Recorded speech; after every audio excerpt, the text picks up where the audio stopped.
dans Pour le meilleur et contre le pire, le podcast qui explore le mariage sous toutes ses coutures, dans ses élans, ses épreuves, ses lumières et ses zones d'ombre.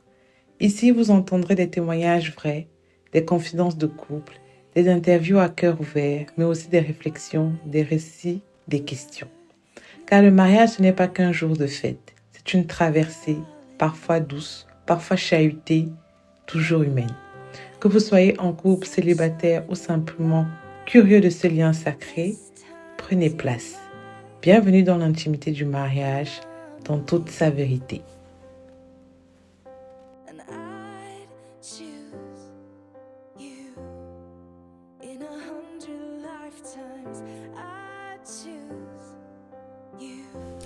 Hello ma chick de l'amour, je suis ravie de vous retrouver encore ce mardi pour un nouvel épisode. Épisode spécial parce que aujourd'hui je ne suis pas seule. Je reçois un couple que certains connaissent et que d'autres découvriront. Je suis ravie qu'ils aient accepté mon invitation. Bonjour Ida, bonjour Freddy. Bonjour la team. Bonjour la team. Merci d'avoir accepté de participer à cet épisode de Pour le meilleur et contre le pire. Avec plaisir. Merci de nous avoir invités surtout. Partagez. Alors, je vais vous poser une série de questions. Comme vous savez, ici, on parle de mariage, dans ses bons et ses mauvais jours. Donc, on est à la maison, on est tranquille.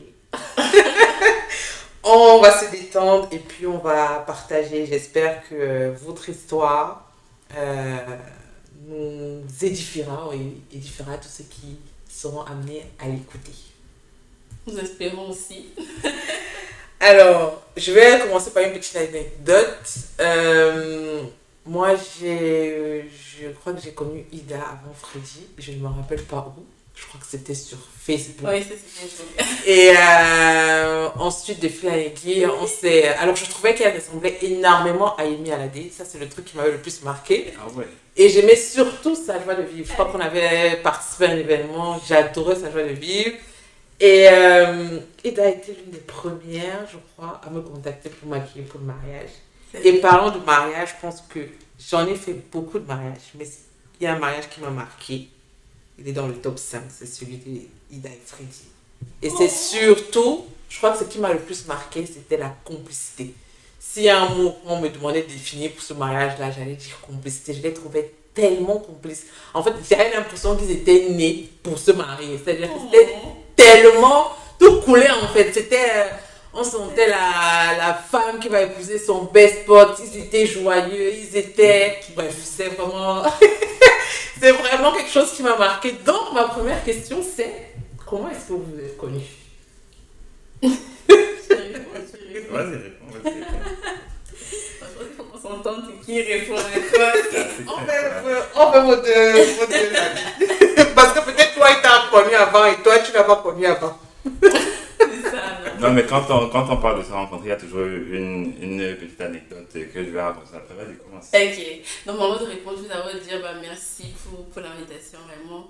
Et merci pour ce que tu viens de dire. Franchement, ça me touche. Heureusement que j'ai mes lunettes parce que. Il y a la poussière dans Il y a l'air. trop de poussière. C'est comme le jour du mariage. Comme les choses du mariage. Non, mais comment on s'est rencontrés? On s'est rencontrés à l'école, tout simplement. Moi, j'étais à la première année, après le bac, en première année d'études supérieures. Moi, je suis arrivée un peu en retard. Hein, C'est justement cette anecdote-là. je suis arrivée un peu en retard parce que bon, j'avais un plan A qui n'avait pas forcément fonctionné, donc je me suis rabattue sur le plan B. J'arrive avec 2 semaines, 3 semaines de retard, donc j'arrive dans la classe et j'étais accompagnée par ma mère. Elle était un peu en retard. Ça va. Vous avez rencontré au Cameroun. Au Cameroun. Ok. Exactement. C'est ça, on s'est rencontrés au Cameroun. Et j'arrive avec ma mère. Après, tout le monde était déjà en classe et un peu des gens qui se connaissaient déjà un peu entre eux parce que ça faisait 3 semaines que l'école avait commencé ou 2 semaines, je ne sais plus exactement. Et j'arrive un peu, bon, on est à la fin de son être go, mais la go elle tient la main de sa mère jusqu'à devant la classe et tout. Donc heureusement ça tire l'attention. Et je crois que le jour j'avais mis un bandeau. Tu mets un bandeau, il y a la couleur. Manteau vert. Je me souviens, oui.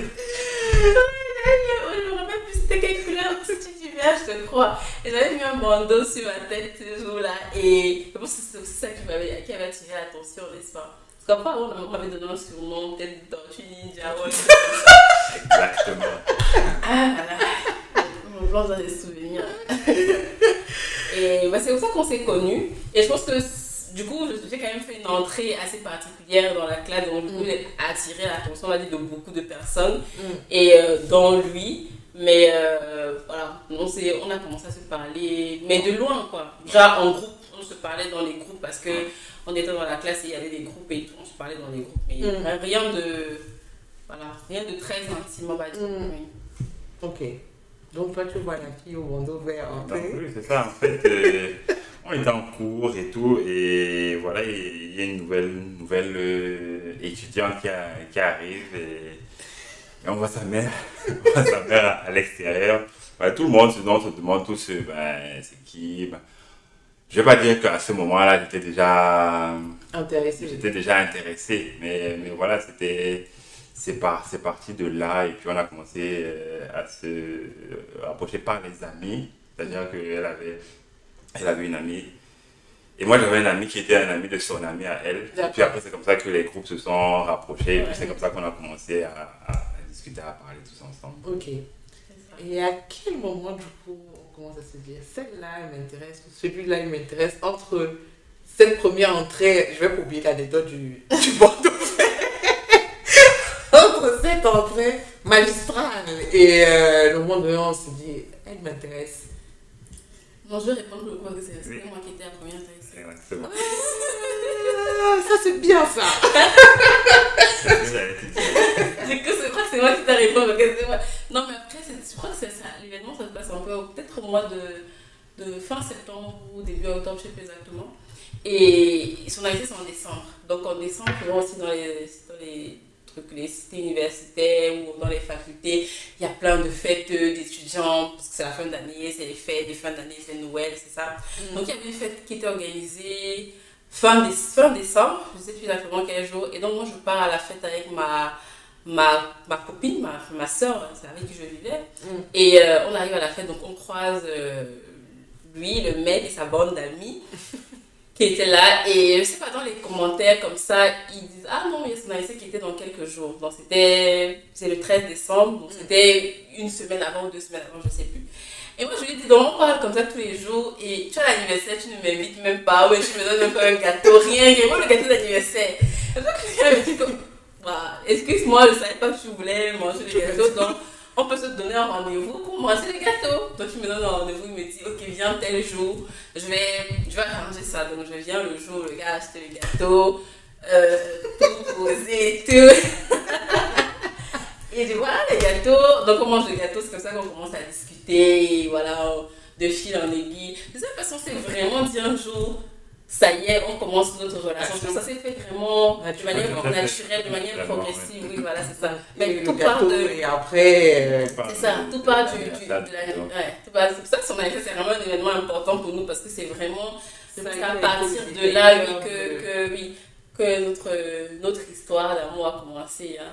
Je crois que je m'avais même dit un jour dans les blagues que je vais te mettre un filtre d'amour dans mon gâteau, comme ça tu ne vas plus jamais me quitter, un truc comme ça, et là, j'ai envie de dire que tu n'as rien dit. Non mais on dit que la vie et la mort c'est le pouvoir de la langue. Tu as déclaré un truc finalement qui s'est accompli. 16 ans plus tard, on est encore là. Ah ça. J'espère qu'on sera encore là. Amen, je vous le souhaite. Amen. Du coup, vous êtes au Cameroun. C'est ça. Vous tombez amoureux. Et est-ce que vous vous dites, parce qu'on est amoureux, on doit aller en France ensemble ou avant de vous rencontrer, est-ce qu'il y avait ce projet d'aller en France et vous vous êtes mis d'accord ou c'est la relation qui a fait que? Non, pas du tout. Je pense que c'est la relation qui a fait que. Et puis après, on a suivi le même parcours, c'est-à-dire qu'on était en classe prépa ensemble. Après, on est parti en première année de maths ensemble. On savait qu'on allait aller dans l'école qui était en partenariat avec l'école à Douala ensemble. Donc du coup, je pense que ça s'est fait naturellement. Ça, j'ai même posé la question de est-ce est-ce qu'on va se séparer? Est-ce qu'il y en a un qui va partir ou l'autre qui va rester? Enfin, on s'est jamais posé la question en se disant, Oui. non, je pense que ça se fait Et pas. je pense que notre relation était vraiment une relation un peu. En tout cas, dans les débuts, c'est très, très innocent en fait. On est. Il y avait quel âge? Voilà, c'est ça, on s'est rencontrés jeunes, donc moi j'avais 16 ans. Ah oui! Ouais. Tu es le bateau, hein? Ouais, Tiens, le cerveau!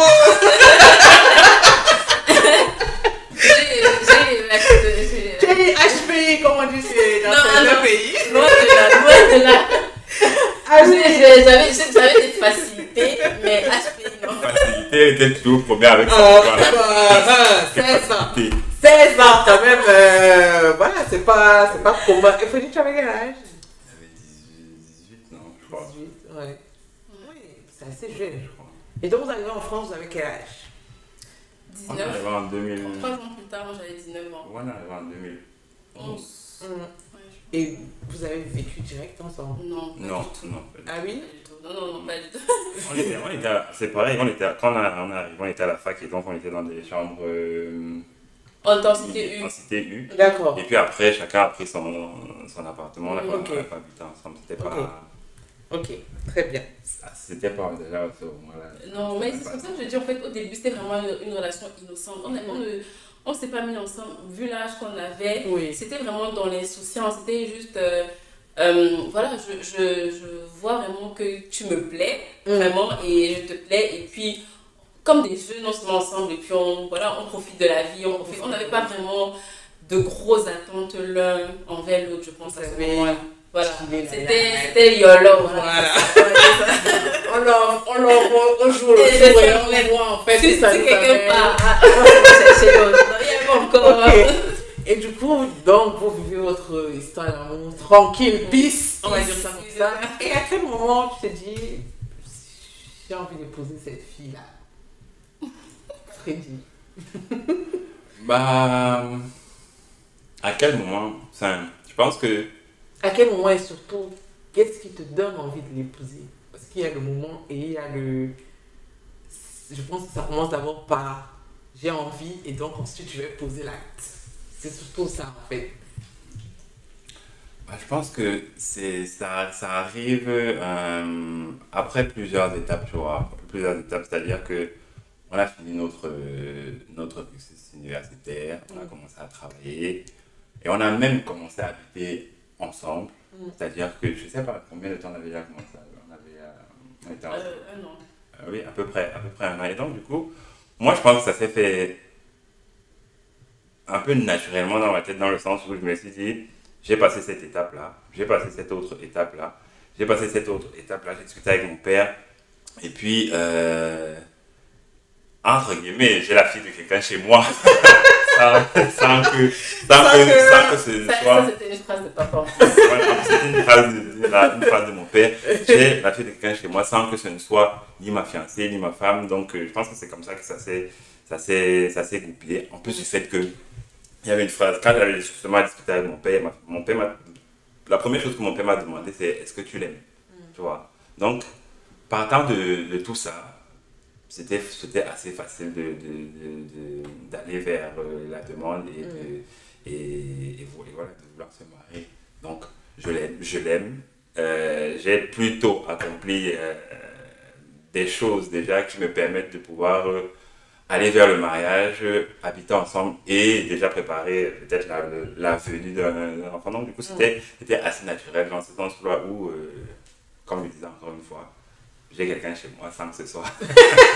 Un homme responsable. J'apprécie le fait que tu dises qu'il y avait déjà, tu avais déjà une stabilité toi personnelle et du coup à côté tu te dis bah j'ai cette personne avec qui que j'aime et envers qui je peux être responsable parce que je pense que la question de j'ai une fille qui habite chez moi. C'est la question de responsabilité. Exactement. Il y a quelqu'un sous mon toit, mais il faut Voilà, que c'est ce soit... ça, exactement.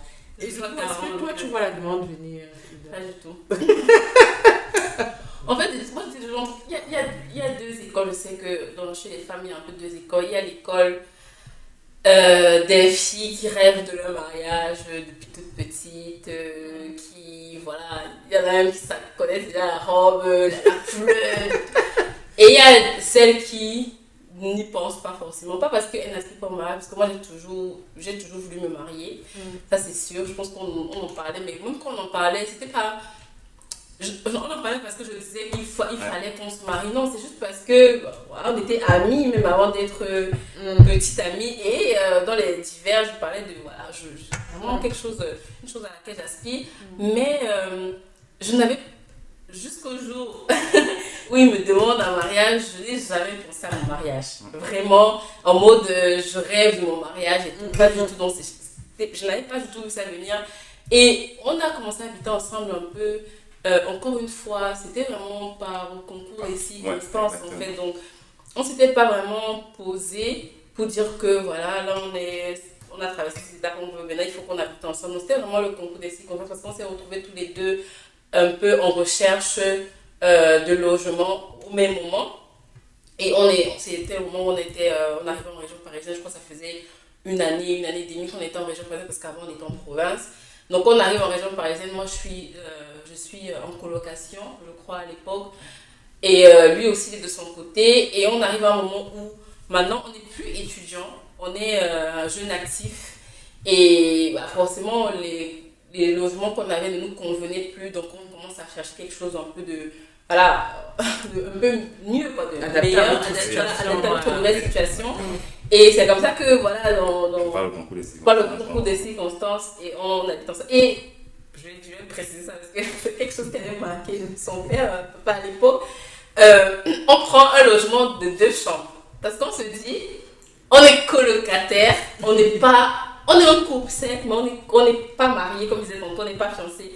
Et à l'époque, papa, son père, il lui dit, moi je m'en fous que vous soyez colocataire ou pas, vous êtes ensemble, vous vivez ensemble, donc je ne peux pas accepter que tu mettes la fille de quelqu'un chez toi, entre guillemets, comme ça. Donc, mais il disait ça à son fils, mais moi je crois que j'entendais ça, mais sans vraiment entendre où est-ce qu'il voulait aller, parce que je crois que c'était ça en fait. Il disait à son fils, voilà, si vous vivez ensemble, ça veut dire qu'il faut faire les choses. Moi je ne suis pas pour voilà, je suis pas pour des choses je veux vraiment que les choses, que tu sois correct en fait. Dans la droiture. Exactement. Et même moi j'entendais ça sans entendre, donc du coup quand la demande arrive, je crois, j'étais en 14 février en plus. C'est ça que je me précise. Déjà on voit les fleurs, ça continue tous les vendredis. Tu m'as vu les ailes. En fait, je crois que c'est parce que maintenant, avant j'allais au boulot, j'avais des jours fixes. Maintenant, je vais au boulot quand l'envie me prend. On ne sait pas quand il va au travail. Donc tu ne sais pas quand il faut envoyer le un 14 février, hashtag la demande qu'on n'oublie pas. C'est ça, un 14 février. Moi j'étais partie, en plus j'étais partie, je crois que j'étais sortie avec ma copine, et elle était justement complice, donc elle savait ce qui se passait, c'est pour ça qu'elle m'avait dit viens on va sortir, donc moi juste parce que je me dis bon le soir voilà on va se faire un truc, quand même la Saint-Valentin et tout, on va se faire quelque chose de bien et tout, donc je pars, je me presse parce que je me dis il faut que je rentre assez tôt à la maison, même les 15 parce que gars il faut quand même que je passe à Saint-Valentin avec mon gars et tout, et je pars, on passe du temps, après ça je pense qu'il avait déjà dit que bon c'est bon, on peut rentrer, je me presse, je rentre. Et quand je rentre, je trouve que le gars il a tout apprêté, tout, il a fait à manger, il a mis la table, bougies, fleurs et tout. Bon, jusque là je me dis pas que c'est ça parce que c'est la Saint-Valentin, donc je me dis juste que il a voulu marquer le coup parce que c'est la Saint-Valentin, parce qu'on avait un peu l'habitude de... C'était la Saint-Valentin que vous passez la première fois. Oui, habitant dans la maison, voilà, c'est ça. On avait déjà eu des Saint-Valentin, beaucoup de Saint-Valentin, mais chacun vivait chez soi, donc du coup on faisait plutôt des trucs à l'extérieur, au resto, quelque chose comme ça. Et là c'était vraiment la première Saint-Valentin qu'on passait dans la maison, et quand j'arrive, je monte les escaliers, on avait des escaliers là, je vois qu'il a mis des bougies, des fleurs et tout. Oh oui, tu vas rigoler. C'est pas foutu de moi, il s'est foutu de moi. Mais je suis contente, je suis vraiment en mode, mais pas du tout mariage. Moi c'était vraiment en mode, waouh, il a mis le paquet et tout, je suis vraiment impressionnée. Et franchement, on mange, il y a l'entrée, il y a le plat principal, il y a le dessert qui est, je vais encore le dire, qui est très, très, très dégueulasse. Je suis d'accord. Mais c'était les choses qui qui t'ont fait. Voilà, exactement. Les personnes Non, mais je check ma message. Aujourd'hui, tu t'en rappelles encore. C'est que là, tu t'en rappelles Voilà, encore. c'est ça, le but c'était de marquer le Voilà. J'ai apprécié que ce dessin était vraiment effect. Non, et jusque-là, moi, je ne... Et pendant tout le repas, il essayait de me parler un peu de ce qu'on a vécu jusqu'ici, de comment il se sent bien avec moi, de comment il voit l'avenir, de comment et tout. Et moi, j'étais là en mode, oui, c'est voilà. Oui, c'est la Saint-Valentin. C'est la Saint-Valentin, on fait un peu le bilan de notre couple et tout, c'est très bien, voilà. On fait un peu le bilan et... Alors le gars était en train de me dire que, meuf, je veux... On va passer à autre chose. C'est une autre étape. Nouvelle saison de notre. C'est ça. Voilà. Moi, je ne voyais rien venir. Et donc, on mange le dessert. Et après le dessert, il me dit il y a quelque chose et tout. Il vient maintenant de mon côté. Parce qu'on t'a assez face à face. Il vient de mon côté de la taille. Il me dit encore vraiment, tu sais que voilà, ça fait un moment qu'on est ensemble. Et vraiment, je ne vois pas ma vie autrement. Voilà, je commence à me sortir. Tout le blablatage. On a des grandes phrases et tout.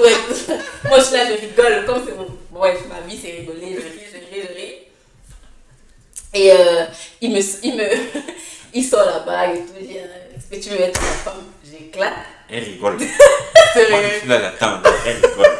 J'éclate de rire. Le gars me sort quoi, ça vient tout et tout. Il me dit je suis sérieux, est-ce que. Moi je dis bah oui et tout. C'est ça, le 8 sort logiquement. C'est parce ça, que, non. En fait, Il y a très longtemps. oui, après longtemps. Mais le 8 sort parce que pour moi c'était vraiment une évidence. J'étais et je suis encore bien avec lui. Et le 8 sort, même si avant je ne m'étais pas posée pour dire est-ce que je veux finir ma vie avec lui ou pas. Mais c'était tellement, je veux dire, notre histoire était tellement naturelle en fait. Tout était vraiment, que ce soit en termes de complicité, comme je l'ai dit tantôt, que ce soit en termes de valeur, que ce soit en termes de. Tout était vraiment naturel. Après, il y avait forcément des choses. Oui, des petites, mais c'était rien voilà, comparé à ce qui était bien, tu vois. Donc, pour moi, je dis oui, naturellement. Et je dis même oui avant après réfléchir que, hey, qu'est-ce que je viens de dire là? Est-ce que c'est comme ça d'abord? Est-ce que je dois dire? En fait, tu vois, je dis oui, mais c'est après que je me dis, est-ce qu'on doit d'abord voir les parents? Mais bon, voilà, on était jeunes. La demande arrive. On est donc censé passer à une autre étape. Du coup, oui, la question vient. Les parents se connaissaient avant, après, comment se passent les préparatifs? Parce que généralement, on dit qu'une fois que vous avez décidé de vous marier, c'est comme si toutes les péripéties, c'est comme si vous déclarez en fait à la vie que là, il y a toutes les tensions qui arrivent. Est-ce qu'il y a eu des tensions déjà entre vous pendant la préparation du mariage ou la complicité a continué de couler de source? Et on va arriver sur le côté spirituel parce que je sais que vous êtes centré là-dessus, mais est-ce que c'est avant, c'est venu pendant ou ça a dandiné? C'est-à-dire qu'il y a des moments où vous étiez très dedans, très derrière. Donc on va commencer par comment se passe l'étape après la demande dans la vie de tous les jours entre vous deux et le fait que voilà, maintenant ça implique du coup la notion de famille. Est-ce qu'il y avait déjà cette notion-là avant ou c'est vraiment à ce moment donné-là? Tu réponds? Non, mais après la demande, honnêtement, moi je pense que déjà après la demande, on est sur un nuage hein, et on est vraiment resté très longtemps sur ce nuage-là. Il faut savoir que bon, les familles ne se connaissaient pas vraiment de manière officielle, ça n'avait rien d'officiel, mais les familles se connaissaient, enfin en tout cas, les parents connaissaient un peu chacun. Donc moi, ses parents me connaissaient et ils respectaient pas mon père. Par contre, ma mère, oui, pas mon père, parce que mon père, voilà. Papa, lui, il est bien grand, c'est sérieux, mais moi, il n'est pas là pour autre chose Voilà. On s'en va, il est là, c'est sérieux. On s'intéresse pour gars, c'est au mari. C'est ça, on s'intéresse pour gars, non, vraiment, excusez-moi. Non, mais par contre, de son côté, ses parents me connaissaient déjà, donc du coup, quand la demande, bon, et puis avant de faire la demande, il a parlé avec ses parents, ce qui est normal. Donc quand la demande arrive, ça se fait, les choses se font vraiment naturellement. Ouais. L'année même, donc, il a fait sa demande en février, et je crois l'été, enfin au mois de juin ou au mois de mai, même donc quelques temps après, ses parents sont venus voir mes parents, ils sont allés au village, voir ma grand-mère, donner la dot, vraiment, tout s'est fait vraiment dans les 6 mois qui arrivaient.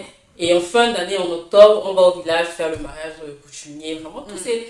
Maintenant, dans la préparation de ça, oui, effectivement, il il y a eu des couacs, enfin, ce qui est normal. Je pense que quand on décide de faire les choses correctement, il y a toujours voilà. Pour ceux qui croient en Dieu, il y a le diable. Pour ceux qui croient en l'univers, il y a, voilà, c'est ça. Mais il y a toujours des choses qui veulent se mettre un peu, voilà, entre nous, ou en tout cas devant vous, parce que vous êtes en train de faire les choses correctement. Donc, oui, il y a eu il y a eu des choses qui n'allaient pas, que ce soit déjà entre les familles, parce que nous, pour ceux qui sont du Cameroun, on n'est pas de la même ethnie. Donc, moi, je suis Bamileke, donc de l'Ouest, lui, il est Sawa du littoral. Donc, déjà là, il y a un choc de culture.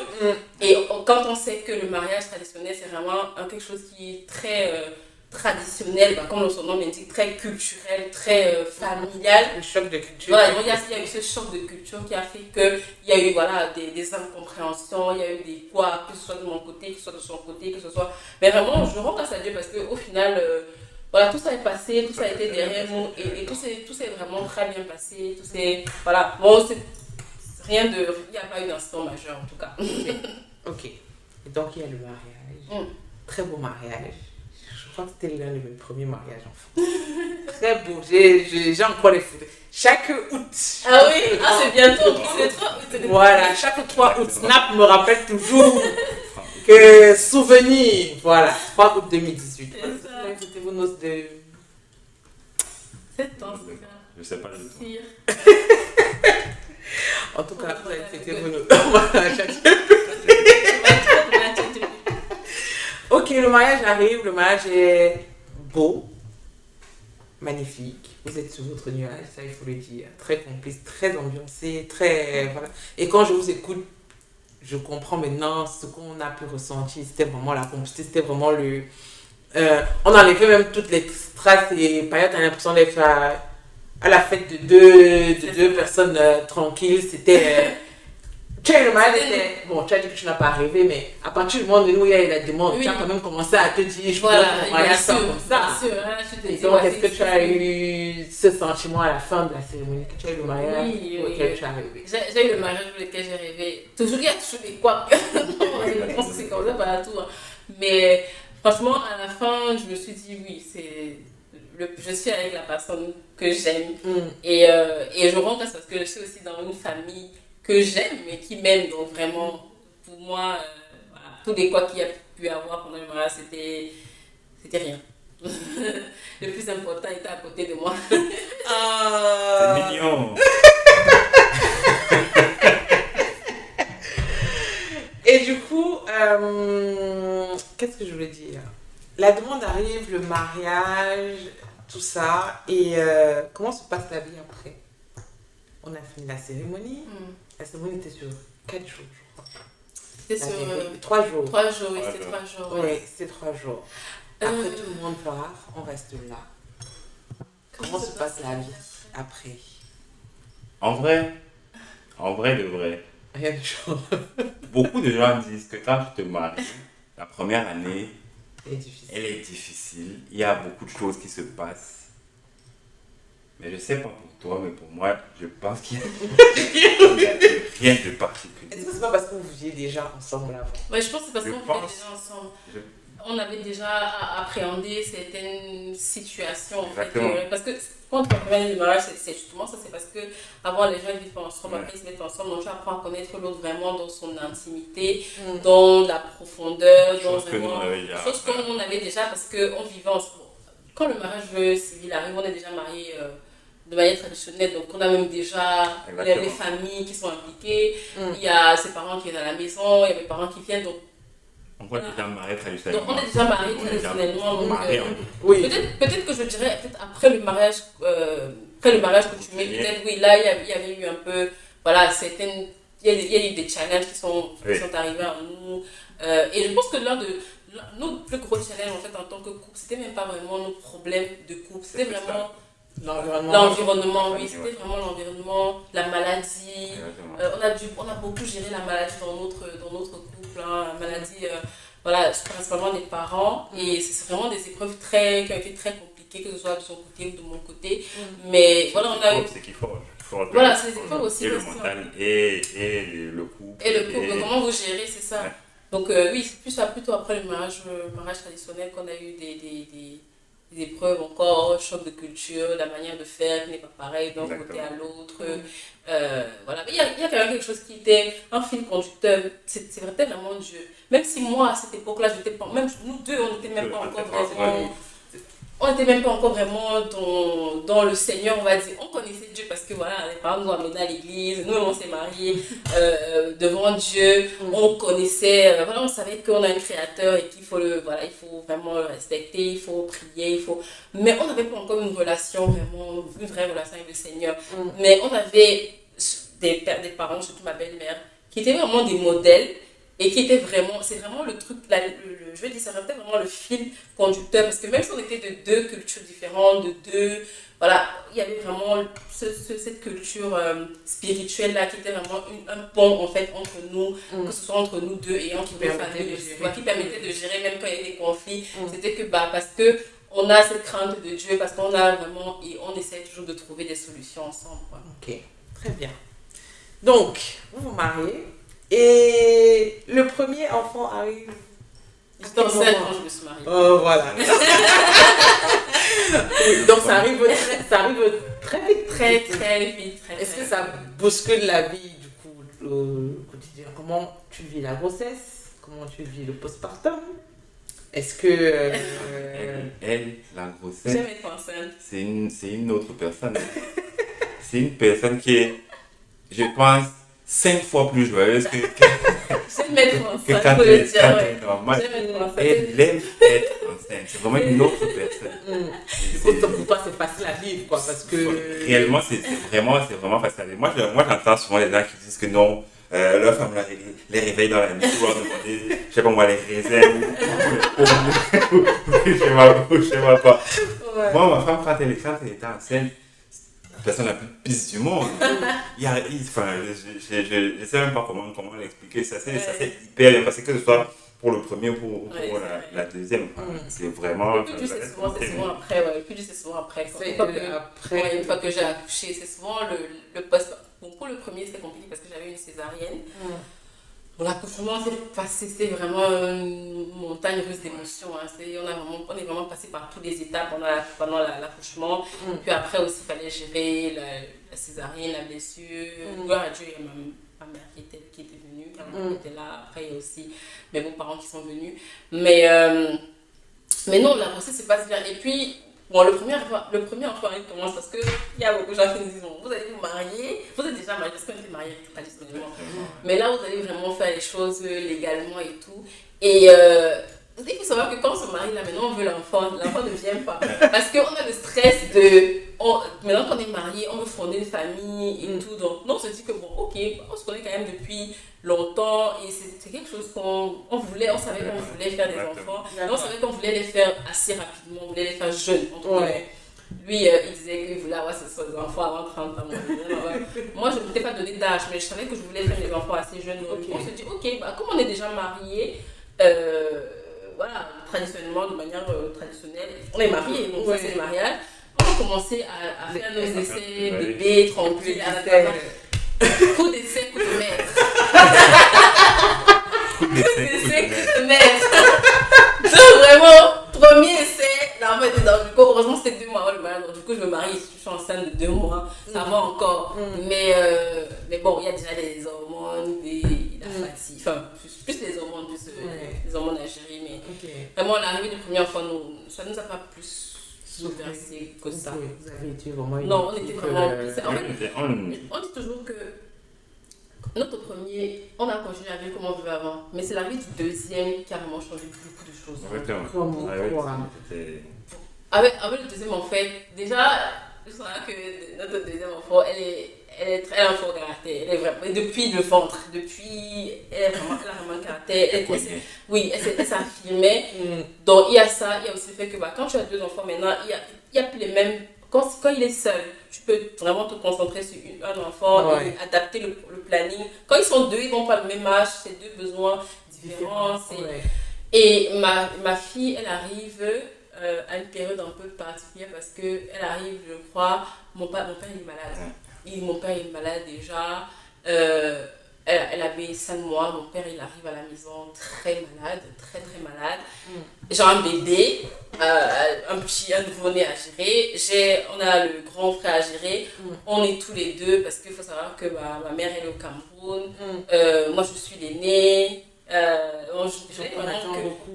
n'ai vraiment que mon mari, en fait, finalement, pour m'aider dans ce challenge. Et on se retrouve vraiment à deux, avec 2 enfants Et un parent. en bas âge et un parent qui est très malade, voire en fin de vie, quoi. Donc c'était vraiment très très difficile. Je pense que à date, c'est l'une des épreuves qui a été très challengeante pour notre couple, en fait, finalement. C'était très...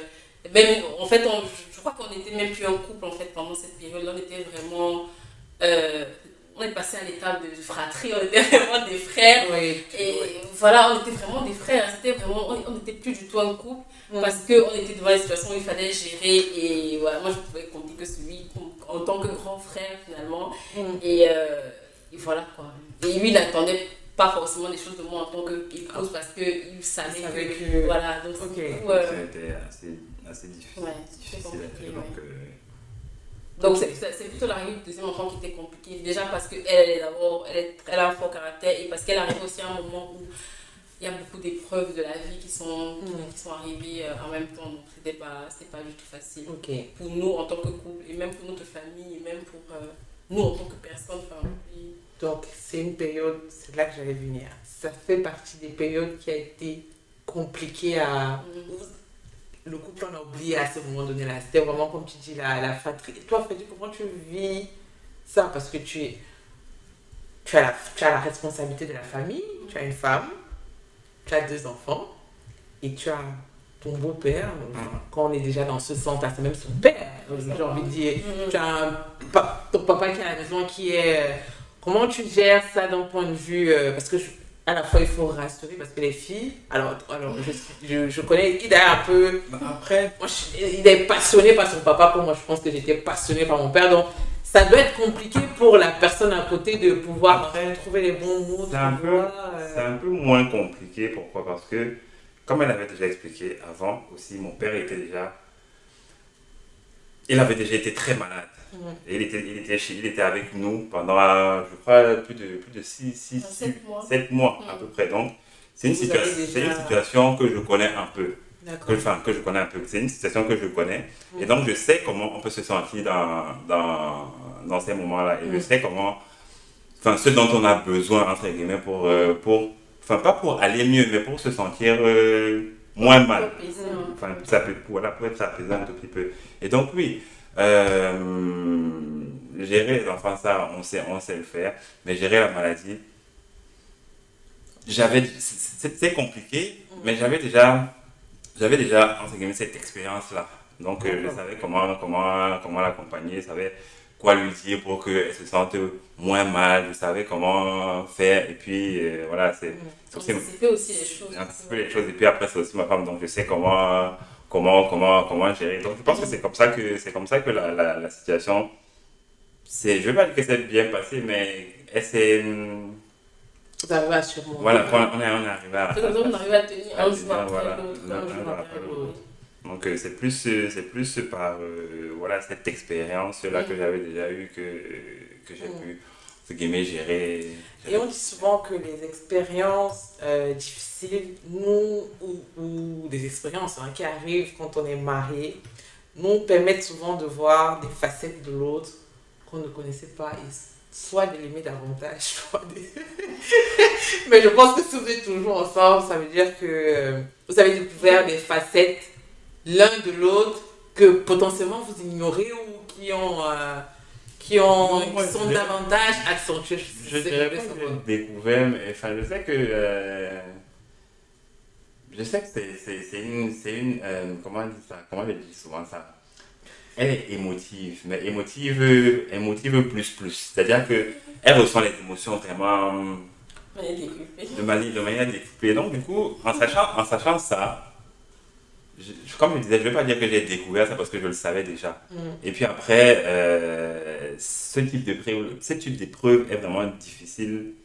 Peu importe la personne que tu es, ce type d'épreuve est difficile. Donc du coup, moi, c'est vrai qu'elle était émotive. qu'elle soit encore plus émotive qu'avant. Ça m'a pas interpellé plus que ça parce que je savais déjà qu'elle était comme ça, donc je ne vais pas dire que j'ai découvert ça. C'est quelque chose que je connaissais déjà. Ok. Moi, j'ai découvert quelque chose. Enfin, je ne vais pas dire que j'ai découvert, mais il y a quelque chose que je savais sur lui qui s'est accentué. C'est. Enfin, je fais bien les choses, merci Seigneur.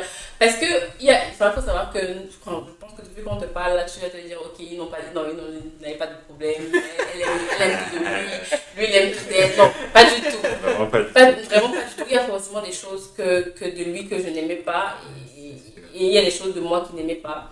Et l'une des choses de lui que je n'aimais pas, c'était son côté, il est très détaché. Voilà, en fait lui ça en fout de tout, il dit que il est trop pisse. Voilà, il est trop pisse. Ça peut être bien d'un côté, mais il y a des situations dans la vie où tu as besoin de sentir, voilà, tu as besoin de sentir que la personne est impliquée, que la personne va prendre des nouvelles, que ce soit même dans sa famille, c'est toujours, on va dire que non, c'est Freddy, bah, ça va, c'est pas grave, c'est pour mon anniversaire par exemple, parce que c'est vraiment ce genre de personne qui était. Pas qu'il s'intéresse, pas qu'il n'aime pas, mais c'est que pour lui, c'est pas grave. Si je ne prends pas des nouvelles, c'est pas grave. Il est vraiment pisse, détaché. Et moi, c'est quelque chose vraiment que je n'aimais pas. Que je n'aimais pas du tout, parce que j'avais besoin de quelqu'un qui était. Voilà, parce qu'il a dit, je suis quelqu'un de très. Mes émotions, c'est très. J'ai besoin de quelqu'un qui me montre ça aussi. Ouais. Et on a vécu comme ça, c'était souvent l'un de nos sujets de dispute, que voilà, mais bon, j'aurais préféré que tu appelles peut-être telle personne, que tu... Et lui dit, mais voilà, même si je n'ai pas appelé, c'est pas grave, je pense à la personne. Et pendant cette période, en fait, pendant cette période de maladie, je sais pas, c'est vraiment quelque chose que le Seigneur a mis en lumière, mais pas pour moi, mais même pour lui, parce que il a vraiment, c'était en mode pousse-toi, il a vraiment pris les choses, il a vraiment, du coup, travaillé ce côté, je m'intéresse, j'anticipe, je fais les choses et tout. Et même si, voilà, c'était une période très difficile, au sorti de là, la transformation qu'il y a eu, en tout cas pour ce côté-là, pour moi, c'était tout bénef en fait, finalement. Parce que c'est quelque chose qu'il a gardé jusqu'à aujourd'hui. Il est être un peu plus celui qui est moins dans le détachement. Voilà, il est moins dans le détachement, c'est quoi. Je ne veux pas dire qu'il est trop, mais il est moins dans le détachement. Et ça, c'est bien pour moi parce que c'est ce que je voulais en fait depuis le début, c'est quelque chose que je voulais. Donc oui, il y a ce côté-là de lui que l'épreuve. Après, c'est pas. Enfin, on a aussi eu des moments où on était finalement, comme j'ai dit, on n'était plus en couple, on était vraiment. On vivait dans la maison en fait ensemble. On vivait juste ensemble. Est-ce qu'il y a eu des moments pendant votre mariage où vous avez songé à vous séparer? Toi? Non. Non, moi j'ai jamais. Vous vous êtes toujours dit, il y a un problème, on va gérer, même si c'est. Non. Moi, s'il y a quelqu'un qui a peut-être pensé à ça, c'est peut-être moi, parce que je suis plus capable de penser à ce genre de pensée. Quand je suis vraiment énervée et tout, mais lui, comme je dis, c'est vraiment quelqu'un de pisse. Même si il y a un tremblement de terre, la voix du coup qui est assis-toi, c'est quoi ton problème? Donc c'est plus ça. Alors que moi je vais être plus de l'expérience. Qu'est-ce que je fais même ici, tu vois? Qu'est-ce que je fais même là? Je peux même pas ici, même là. Peut-être je peux même être l'épouse d'un dieu à Paris là-bas.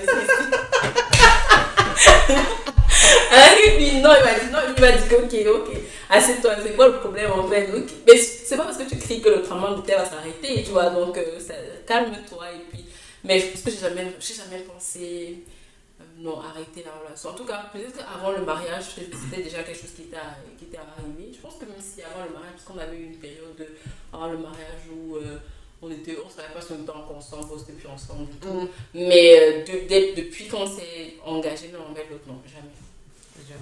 Non, c'est beau. C'est beau. Bon, le mot de la fin. Si vous aviez un conseil, non, j'ai 2 questions avant la fin. La première, c'est s'il fallait vous dire à l'un et à l'autre ce que vous retenez de ces années de mariage, 16 ans, tu as dit. Pas mariage, relation. Ce serait quoi? Si on avait, Positif ou négatif? si on avait quelque chose à dire À l'un et l'autre. à l'autre, Qu'est-ce que tu veux me dire? en soi, moi, je dirais franchement que j'ai trouvé la personne qui me convient. C'est-à-dire que avant qu'on soit ensemble, j'étais quelqu'un comme on l'a dit, de détaché, quelqu'un qui n'attachait pas de l'importance vraiment aux choses. Et puis, ces années aussi, en étant en couple, ces années en étant marié, ça m'a apporté, que ce soit sur le point de vue spirituel, comme on l'a dit, que ce soit sur le point de vue amical, que ce soit sur le point de vue mari et femme, ça m'a fait grandir. Et avant, je sais que j'avais beaucoup, enfin, oui, j'avais beaucoup de défauts et avec elle, franchement, j'ai mûri, j'ai grandi, j'ai appris de la vie avec elle parce qu'il y a énormément de choses que j'ai fait avec elle qui étaient mes premières Première fois. fois. Et on a grandi ensemble et vraiment, c'est. Et on vieillira ensemble. on vieillira. Amen. Dieu. Vraiment, ce que je dirais, c'est que c'est vraiment la personne qui me correspond. Oh.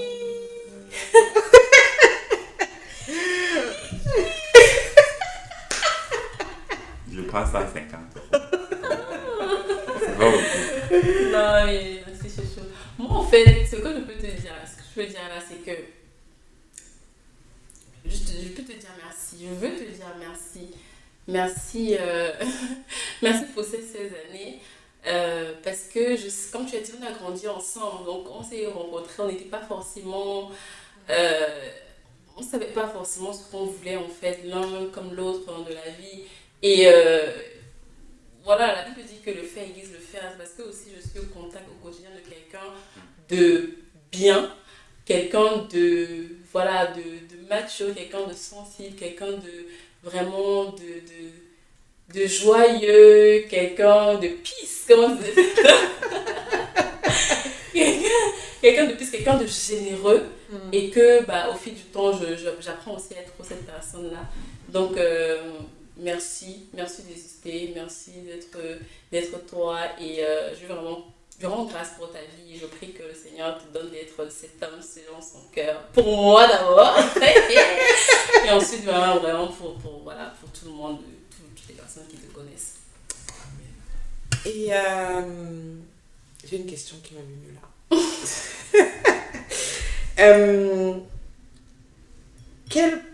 Est-ce que vous auriez tenu, tu as dit tout à l'heure qu'il y avait un fil conducteur, c'était ce pont spirituel là, avec ta belle maman et tout. Est-ce que tu penses que vous auriez tenu s'il n'y avait pas ça? Et quelle place aujourd'hui vous donnez à Dieu dans votre couple? Est-ce que c'est central? Est-ce que c'est...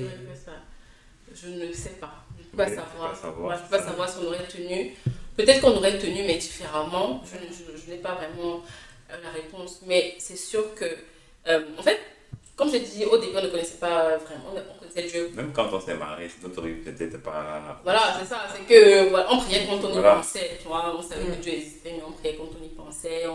Mais avant justement la maladie de mon papa, je rencontre le Seigneur, pas lui. C'est pas passé au même moment. D'accord. Moi, je rencontre le Seigneur, je donne ma vie au Seigneur, je commence vraiment à m'intéresser, à avoir une relation avec le Seigneur. Je commence vraiment et je rentre à ce Et comment lui, il vit ça? Parce que... il respecte. Ok. Tout simplement. Laisse, Voilà, c'est ça. Et parce qu'on a toujours un truc, c'est que quand on vient de connaître le Seigneur, on est un peu fou. Oui. On est un peu fou. Je Voilà, te c'est comprends. ça. On fait des choses.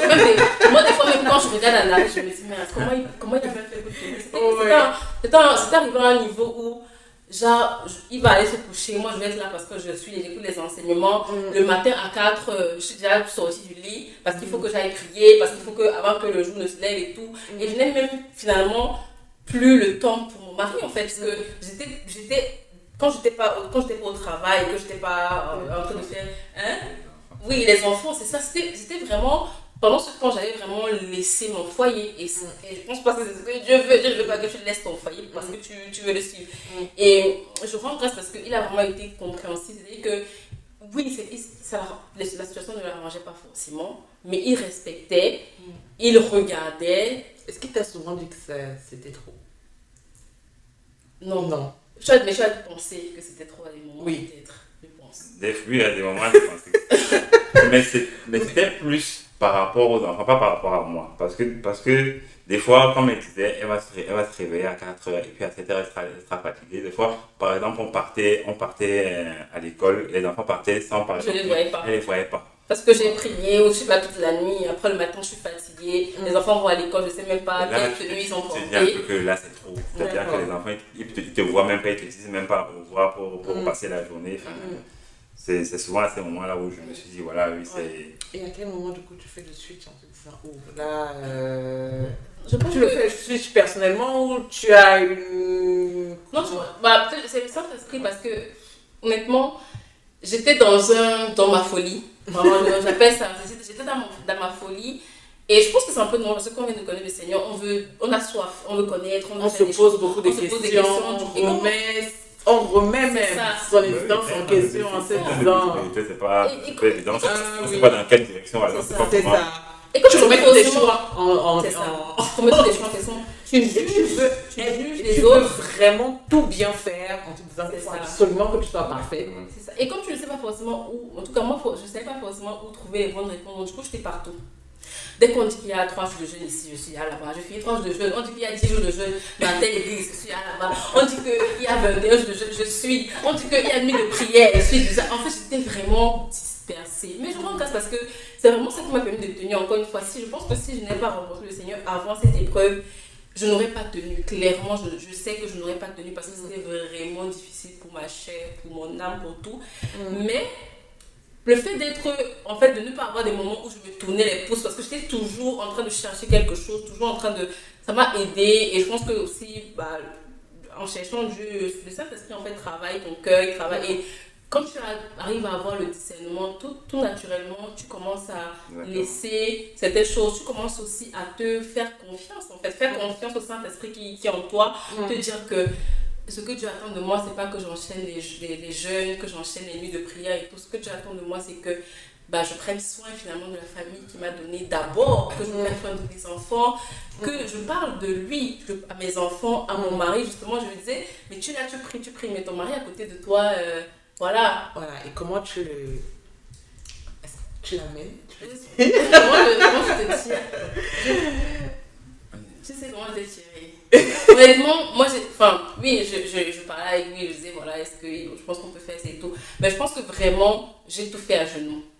Je n'ai pas, parce que je me suis dit que si moi m'avait dit avant de faire les choses que je faisais pendant cette période-là, j'aurais dit à la personne, mais tu es folle, tu es fou, pourquoi tu me demandes de faire ça? Moi, je ne suis pas dans les choses de Ave Maria, m'a tout réveillé, tout ça. Non, je connais Dieu, je prie quand voilà, c'est Dieu. J'aurais dit ça, donc je me suis dit, pourquoi est-ce que moi je devais imposer ça à quelqu'un d'autre? Quand c'est marié, on ne s'est jamais dit qu'on allait, je sais pas, prier en langue ensemble ou des choses comme ça. Non, on s'est juste dit, ok, on connaît le Seigneur, on veut aller de temps en temps à l'église ensemble, on veut, voilà. Vraiment, la base des bases. Mais maintenant que toi, tu veux aller à un niveau supérieur, tu ne peux pas imposer ça à ton partenaire. Donc, je me suis juste dit que, ok, je vais être cette épouse que le Seigneur veut que je sois. Et peut-être que, et je pense que c'est un peu ça, parce que tu m'avais dit que j'aime ce que... C'est vrai qu'au début c'était compliqué, mais maintenant j'aime la femme que tu es en servant Dieu. J'aime ce que je suis en train de voir. Et donc du coup je me suis dit, merci Seigneur, parce que finalement on dit qu'il faut évangéliser, mais l'évangélisation en fait c'est le caractère. C'est ce que tu donnes aux gens. Il n'y a pas mieux évangéliser ta propre vie. C'est ça. C'est ce que tu fais ressentir aux gens. Et c'est pas seulement aux gens dehors, c'est même à la maison, ce que tu fais ressentir à ton mari qui va dire, ok, je veux bien te... Je n'ai peut-être pas encore été touchée comme toi tu as été touchée, mais je veux te suivre dans cette voie parce que je suis en train de voir que ça te fait du bien. Et que ça fait du bien à notre couple, à notre famille. Ça fait du bien à notre couple, à notre famille. Et parfois, oui, te dépasse. Mais si tu dis ça comme là, c'est toujours ce que je dis. Et je dis toujours que les gens comme, voilà, c'est gens qu'après, quand vous venez fort, voilà, vous dites que non, Dieu m'a dit que j'ai une révélation. Alors moi-même, depuis que je n'ai pas les révélations comme ça. Donc vraiment... Donc, je n'ai pas vraiment voilà, dit que voilà, fais ça, on fasse ça. Non, j'ai vraiment. Je pense que je semais des graines avec le comportement. Des fois, tu vois, je vais mettre des enseignements comme ça sur la télé et je vais laisser le volume. Je ne vais pas dire qu'écoutant, mais je vais laisser parce que je sais que forcément, ça va entrer, quelque chose va se passer. Ça me fait trop rire voilà. parce que C'est ça. je fais souvent ça. C'est ça. Et il y a une fois, j'étais vraiment en train de... J'avais vraiment pas fait exprès. J'étais vraiment en train d'écouter un truc et je crois que c'était sur l'amour, je sais pas. Et papa, il était là, il regardait le chantier. Et je crois que 2 jours après, il vient, je sais plus ce que je faisais. Il me dit, mais l'autre jour, on a dit, aimer c'est, pourquoi tu fais pas danser? Ah, non, c'est ça. J'ai dit, non, j'écoute. Il dit, mais oui, j'étais là maintenant. C'est ça. J'écoute et c'est vrai. Et on c'est se vrai. dit que c'est. Mais je pense que c'est la même chose même avec les enfants. C'est que des fois, on veut trop que les enfants soient tout de suite. Mais c'est juste mettre la parole de Dieu en fond, même seulement dans la maison. Laisser des phrases, s'aimer des trucs comme ça. Et on est surpris qu'une semaine après, un jour après, il va te dire, la maman il te dit que. Mais maman, n'est-ce pas l'autre jour dans la vidéo qu'on regardait où on a dit ça, parce qu'on a dit que Dieu est dans notre cœur. Pourquoi maintenant tu dis que de toute façon dans mon cœur il n'y a rien? Donc, c'est ça en fait. Ouais. C'est comme ça avec toi. Je t'ai jamais vraiment dit. Non, bref, Voilà. totalement, Et on a fait ça. Ça s'est fait comme ça. Et puis il y a aussi l'église Ah oui. qui a participé beaucoup. Parce qu'il y a un moment donné où on cherchait vraiment une église où on se sentait bien. Et à Hillsong, quand on l'a intégré, je pense que c'est un peu là où il y a eu le déclic de ma pote. Enfin, en tout cas, de mon côté. C'est à ce moment-là que c'est arrivé, quoi. Et moi, quand je précisais au Seigneur, vraiment, même pour l'église locale, j'ai vraiment trop. Enfin, le jour que tu voudras qu'on soit dans une église locale, vraiment, fais que lui, enfin, mon mari puisse se sentir bien dans cette église, parce que c'est vraiment lui. Moi, je pense que je peux me sentir bien dans plusieurs, pas partout, mais dans plusieurs églises, tu vois. Mais lui, vraiment, c'est un peu plus compliqué parce qu'il est un peu plus sceptique, il est moins. Nous, les femmes, on est tout dans les émotions. Les femmes, on peut crier fort, tu vois, que oui, c'est amen, amen. Alors que les hommes vont être un peu plus réfléchis, un peu plus savoir. Donc... Et le premier jour où on va à Is, on avait été invité par une amie. Et on arrive là-bas, et dès qu'on sort, il me dit, je crois que c'est là. Tu vois, juste ça. Et moi, il me dit, je crois que c'est là, parce que j'ai vraiment senti la présence, j'ai vraiment senti quelque chose. Et pourtant, c'était pas la première église qu'on faisait. Hein. On avait déjà fait 2-3 églises avant, mais on n'est jamais retourné. Ou bien on est retourné une fois qu'on a laissé tomber. Mais là, tu vois, ça va faire 3 ans. 3 ans. Et qu'on y va fidèlement. C'est une famille maintenant. C'est beau. On pourrait continuer comme ça des heures. C'est vrai, hein. Mais il faut qu'on signe la fin. Qu'est-ce que vous donnerez comme conseil? Je veux que ce soit séparé. Toi, Freddy et Zoïda. Un jeune couple ou simplement un couple qui traverse des situations difficiles. Ou à ceux qui ont cessé de croire tout simplement à l'amour, mais surtout au mariage. Parce que je pense qu'il y a des gens qui croient même à l'amour, mais pour que le mariage...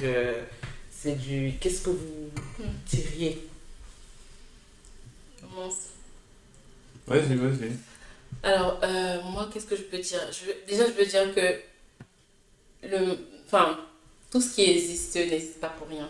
Et le mariage existe, donc il n'existe pas pour rien. Et le mariage a été institué par Dieu. Ce n'est pas pour nous faire du mal, ce n'est pas pour qu'on soit dans la guerre, ce n'est pas pour qu'on soit triste. Non, sinon Dieu n'aurait jamais institué quelque chose une telle chose. C'est vraiment pour qu'on puisse vivre le plan parfait qu'il a pour nous finalement. Et le plan parfait qu'il a pour nous, la Bible nous dit que le Seigneur a des projets de bonheur, des projets d'abondance, des projets de joie. Donc même dans le mariage, il veut qu'on expérimente cette joie, ce bonheur, cette abondance et tout. Donc moi, je veux vraiment dire aux gens qui ne croient pas au mariage que le mariage, selon Dieu, est bien, vraiment.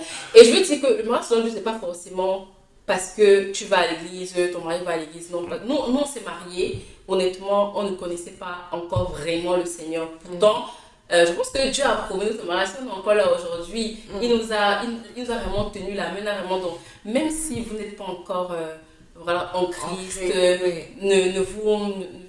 ne plongez pas en fait dans la culpabilité ou dans le fait de dire que ok parce que notre mariage n'est pas voilà en Christ c'est forcément vous à l'échec. Non, il n'est jamais trop tard. Si vous êtes si tu es marié et que ton mariage n'est pas forcément en Christ, il n'est jamais trop tard pour recommander son mariage à l'Éternel et dire Seigneur, je veux vraiment vivre ce que tu veux pour le mariage dans mon mariage, je veux vraiment vivre cet amour là, je veux vraiment vivre cette complicité, cette joie que tu veux pour le mariage et faire finalement, parce que je sais que les gens disent souvent que mais quand on n'est pas marié, on peut tout faire là, on peut tout être dans la joie et être voilà, enfin c'est quoi la différence alors finalement de te marier plutôt que de rester en vie, on reste finalement, mais parce que le mariage aussi nous protège en fait, c'est une couverture finalement, il y a des choses que dont tu es légitime en fait de demander et même de faire en tant que femme mariée, en tant qu'homme marié, et tu es légitime devant les hommes, même spirituellement, parce que tu es marié, des choses que tu ne pourrais pas faire finalement quand tu ne l'es pas. Quand Dieu dit que voilà, cette promesse c'est pour le mariage, c'est pour les couples mariés, si tu n'es pas marié, tu vas avoir cette promesse. Tu vas expérimenter ça, mais à un moment ça va s'arrêter parce que tu n'es pas légitime en fait, tu n'es pas dans le cadre. Mais quand tu es dans le cadre, tu vas, même s'il y a des turbulences, maman aime souvent dire ça, ma belle-mère elle aime souvent dire que même dans les plus hauts cieux, il y a des turbulences, mais vraiment avec le Seigneur, le Seigneur c'est calmer les tempêtes. Et c'est ça, c'est que même s'il y a des turbulences, parce que tu es dans le cadre, le Seigneur va calmer les tempêtes. Donc vraiment, je vais dire aux gens qui ne croient pas au mariage qu'il faut croire au mariage. Et le mariage selon Dieu existe et est bien pour toi, pour moi, pour nous. Aux gens qui ne croient pas à l'amour, c'est encore votre cas encore grave.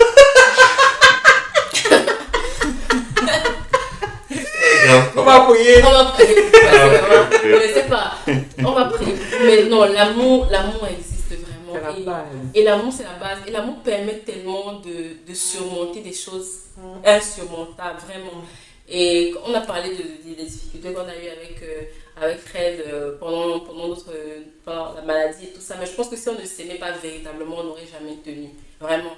Parce que quand tu regardes l'autre, tu as fini de voir qu'il est beau, il est grand, il est tout ça et tout ça. Mais quand tu regardes l'autre vraiment avec des yeux d'amour, avec c'est vraiment la personne que le Seigneur a mis à côté de moi, tu ne le regardes pas de la même façon. Même si tu es fâché contre lui, même s'il fait des choses qui t'énervent, la façon dont tu le regardes finalement te permet de dire que je veux être encore là. Je veux être encore là malgré le fait que je sois fâchée, je veux être encore là malgré le fait qu'il ne fait pas forcément les choses qui me plaisent. Je veux être encore là parce que je veux qu'il devienne cet homme que je veux pour qu'ensemble on puisse enjoy de ce fruit, de cette transformation finalement. Donc vraiment l'amour existe, le mariage existe. Et je prie vraiment que chacune des personnes qui nous écoutent aujourd'hui puisse trouver l'amour. Comme ça, on te pose une question, tu réponds pour tout le monde. Ouais, maintenant quand tu vas pas, tu vas répondre tout le monde. Qu'est-ce que tu m'avais dit? Dis comme ma femme. Bon, dis comme ma femme. Ça ne marche pas. C'est comme Ça ne marche pas. Comme ce que mon épouse a dit là. c'est la même chose. J'ai collé. Bon, je laisse finir. Non, enfin, en soi, oui, l'amour existe. Si l'amour n'existait pas, que ce soit l'amour entre un mari et une femme, que ce soit l'amour entre un frère et une soeur, comme on l'a expérimenté d'ailleurs également, l'amour existe, il doit être présent et voilà, on va prier pour tous ceux Qui ne croient pas. ne croient pas à l'amour. Après, pour le mariage, je pense que en vrai tu as tout dit. Enfin, je pense pas que j'ai plus de choses à rajouter que ça. Si je devais donner des conseils aux personnes qui... Aimez-vous. C'est ça. Aimez-vous et soyez patients l'un envers l'autre. Soyez Je pense patients que l'un c'est envers l'autre. important aussi. Effacer, parce que ça revient souvent auprès de beaucoup de personnes à effacer votre ego, tout simplement. Ça, c'est quelque chose que l'amour n'aime pas. Soyez patient, discutez de tout et de rien, communiquez. Soyez des amis, soyez des maris et des femmes. Et voilà. C'est ça, faites confiance à Dieu. Voilà. Vraiment, c'est ça, oui. Vraiment, je pense que, Dieu. ouais. Aimez-vous, soyez patients l'un avec l'autre et faites confiance à Dieu. Amen. La vie est faite de saisons, les personnes ne peuvent être parfaites. Ah, ça, c'est sûr. Il y a des moments où la personne sera vraiment, tu vas dire ça c'est mon âme sœur, c'est vraiment la personne ne peut te tuer pour toi, comme on se dit au quartier. Il y a des moments où tu vas regarder la personne, tu vas dire, ok, qu'est-ce que je fais là? Mais c'est ça fait partie du package et dans ces moments-là, créer des moments vraiment d'intimité, des moments de complicité pour pallier un peu. Et voilà. Et parfois, je pense qu'il y a des moments où il faut accepter qu'on est un peu étranger et que ça va passer. Et que ça va passer des saisons. Nous, on a passé un moment où on était frères et sœurs. Hein, et ça, c'était aussi bien. C'était, ça nous a permis de grandir, ça nous a permis de voir l'autre différemment. Pas juste le voir comme mon amoureux et tout, mais voir aussi comme voilà, un grand frère, une petite sœur et voir. Voilà. Tout ça fait partie du package en fait. Très bien. Merci Ina, merci Freddy. Je n'ai rien d'autre à ajouter. Merci la team. Merci la team. Bonne écoute. Et que Dieu vous bénisse. Ciao. Bisous. No turning back, and every day